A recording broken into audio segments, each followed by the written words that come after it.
I'm going to show you how I lost 20 pounds eating foods like this. And today I'm going to get into the nitty-gritty of the details of weight loss. I'm going to break weight loss into a 7-step framework that you can follow to achieve the weight that you want to be at. But first, I've got to take a bite of this. That's so good.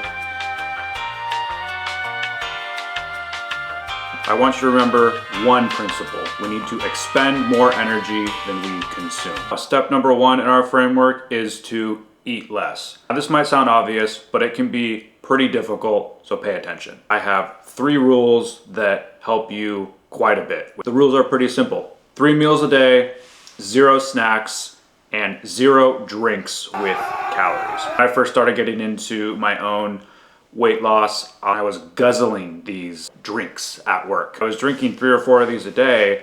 I looked at the back of the label and there were 50 calories in each. That's 200 calories right there. Not good. I gotta have this ice cream. It's supposed to be like healthy ice cream, sweetened with raw honey. Oh my God. This brings us to principle number 2, which is be hungry.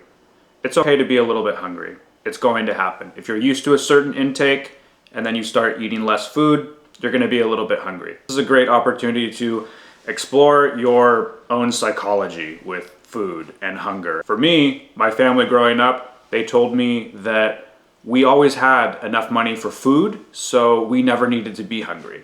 The impression that left on me is that if I was hungry, then we didn't have enough money for food. So I have this relationship with hunger and food where I'm constantly associating food with security. It doesn't mean to be super hungry all the time, but as we're eating a little bit less on our plate, we can expect that we're going to be a little hungry, and we can learn to change our relationship with that. It doesn't mean you always need to be hungry.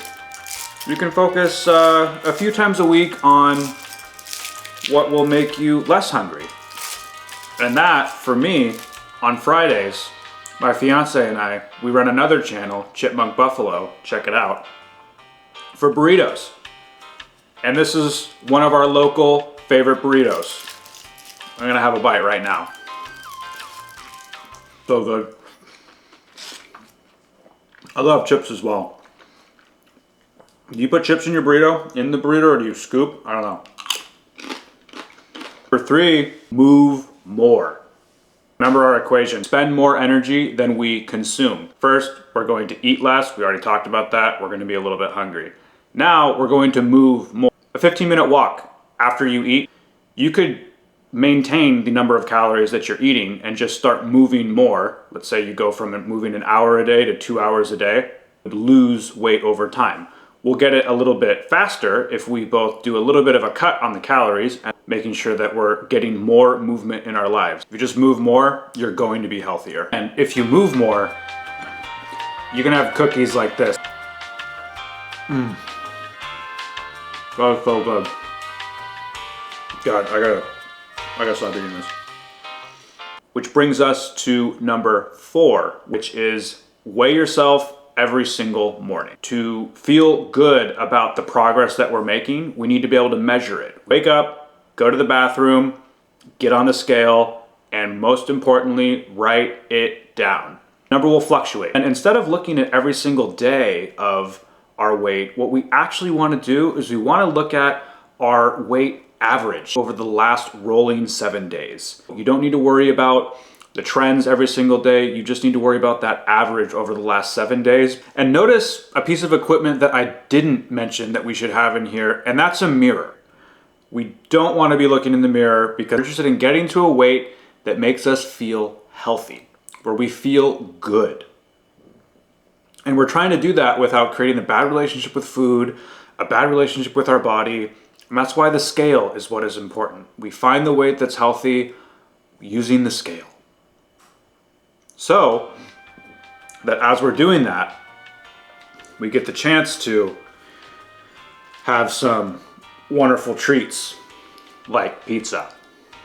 Number 5, you need to sleep more. That you're gonna have more willpower. There's going to be moments where you really wanna get that snack, but you know that you can't. You're gonna be around food that you could eat a lot more, but you know that you shouldn't because you're gonna have more willpower. So focus on your sleep, make sure that you're getting, even if you're getting 6 or 7 hours now, get an extra 15 minutes, you're going to have additional willpower throughout the day, guaranteed. Honestly, for me, when I haven't slept very much, I end up having a little problem with these two guys right here.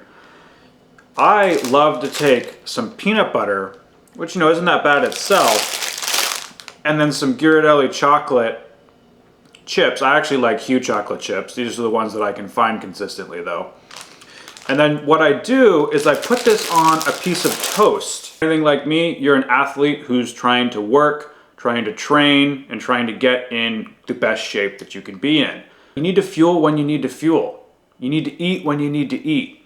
Calories are what make your workouts possible. You shouldn't be starving yourselves before workouts. You should be fueling appropriately for the workload that's coming. What that looks like for me is Friday, Saturday, and Sunday. Those are my big days for working out. Thursday night, I have a little bit more. I have a little bit more for breakfast on Friday after my ride because I know that I have more coming up later. It's about modulating it correctly. I know what's coming up. I know that I need to fuel the work. So that's what I do when you need it. Most of the time, it comes down to fueling with a burrito before my big weekends. But if I have a particularly big weekend, you know, I do love a delicious burger.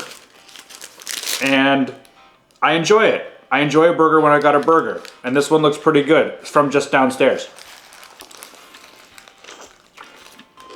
Number 7 is to eat what you want.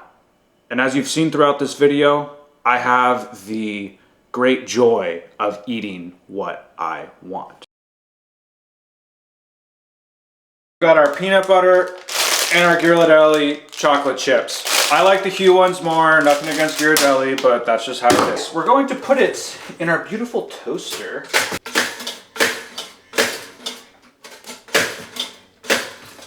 I'm not above, you know, like maybe enjoying just one. And pro tip, people always use knives to spread peanut butter. It is a hoax. Don't do it. Use a spoon. We're gonna get the peanut, see, and this is why the spoon is so much better. Look at the ability to spread with the spoon.